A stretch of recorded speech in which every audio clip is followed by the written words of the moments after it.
ఇక ఈరోజు ఈనాడు ఆంధ్రజ్యోతి రాసిన అబద్ధాలు వాస్తవాల మీద కథనాన్నిద్దాం. ఈనాడు అబద్ధం నెంబర్ 1, కళ్యాణమస్తు జాప్యం మస్తు అంటూ అశుభరాతలు రాసింది ఈనాడు పత్రిక. షాదీ తోఫా పేరిట ముస్లింలకు ఢోకా అంటూ విషపురాతలు రాసింది పచ్చపత్రిక. పేద బిడ్డల పెళ్లిళ్లకు ఆర్థిక సాయం అందించని జగన్ అంటూ ఈ కథనంలో రాశారు. అయితే వాస్తవం ఏమిటి?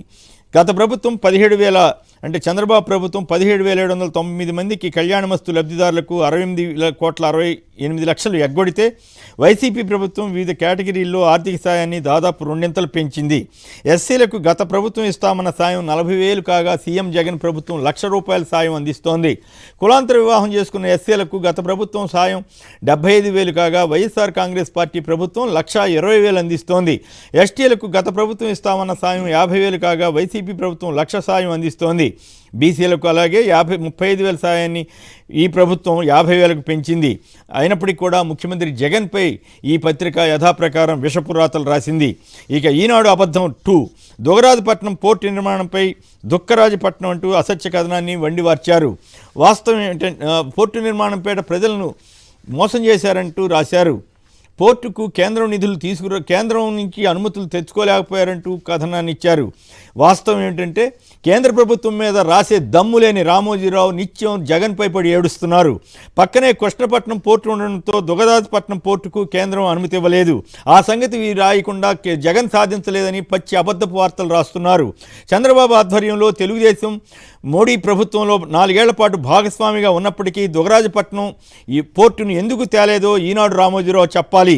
పచ్చి మోసపూరిత వార్తలు రాస్తున్న ఈ పత్రిక కావలి వద్ద రామాయపట్నం ఓడరేవుకు జగన్ శంకుస్థాపన చేయడం, అప్పుడే ఒక బెర్త్ పూర్తవుతున్నప్పటికీ ఆ వార్తను ఎన్నడూ రాయకపోగా ఇప్పుడు ఒక పచ్చి అబద్ధపు వార్తను రాసి ప్రజలపై రుద్దే ప్రయత్నం చేశారు. ఈనాడు అబద్ధం 3, మమ్మల్ని కాదని ఎన్నికలకు వెళ్తారా అంటూ వైసీపీ ఎమ్మెల్యేలు తిరుగుబాటు బావుట అంటూ ఒక కుట్రపూరిత కథనాన్ని ఇచ్చారు. ఇందులో పచ్చి అబద్ధాలను రాశారు. ఇక తమ సొంత కంపెనీల్లో కనీస వేతనాలు ఇవ్వని రామోజీరావు అంగన్వాడీల పట్ల సానుభూతి ఉన్నట్లు నటిస్తూ వారిని రెచ్చగొట్టేలా కథనాన్ని ఇచ్చారు. నిన్ననే మాజీ ఎమ్మెల్యే గోనె ప్రకాశ్రావు రామోజీరావు కంపెనీలపైన రామోజీ ఫిలిం సిటీలో జరిగిన భూ ఆక్రమణల మీద పెద్ద ఎత్తున ఆరోపణలు విమర్శలు గుప్పించారు. వాటికి సమాధానం ఇవ్వని రామోజీరావు అంగన్వాడీలను మాత్రం రెచ్చగొట్టే ప్రయత్నం చేస్తున్నారు. ముఖ్యమంత్రి జగన్ డావోస్ పర్యటన సందర్భంగా సాధించిన పెట్టుబడులపై విషపూరితమైన వార్తలు రాసిన ఈనాడు ఆంధ్రజ్యోతి తెలంగాణ ముఖ్యమంత్రి రేవంత్ రెడ్డి పర్యటనకు మాత్రం ఆకాశానికి ఎత్తుతూ స్టోరీలు ఇస్తూ ఆయనకి జాకీలు లేపే ప్రయత్నం చేస్తూ చివరికి రేవంత్ను కూడా చివరికి ముంచే అవకాశం కూడా కనపడుతోంది. ఆంధ్రజ్యోతి అబద్ధం. రాష్ట్ర వ్యాప్తంగా 3 ఏళ్ల పాటు ఒకే చోట ఉన్న అధికారులను ఎన్నికల కమిషన్ బదిలీ చేస్తే దీనికి అక్రమార్కుల్లో వణుకు అంటూ ఈ పత్రిక అబద్ధపు వార్తను సృష్టించింది.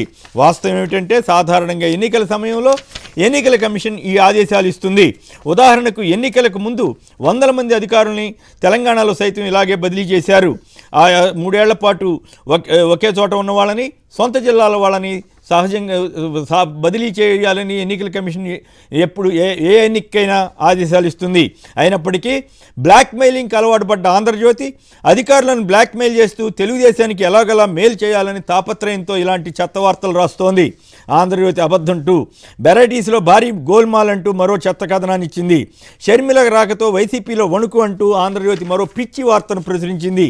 ఇవి ప్రధానంగా ప్రతిరోజు కూడా ఈ 2 పత్రికలు జగన్ ప్రభుత్వంపై కురిపిస్తున్న విషాన్ని ఎదుర్కోవడం కోసం ఈ కథనాలు ఖచ్చితంగా ఇస్తూనే ఉంటాం.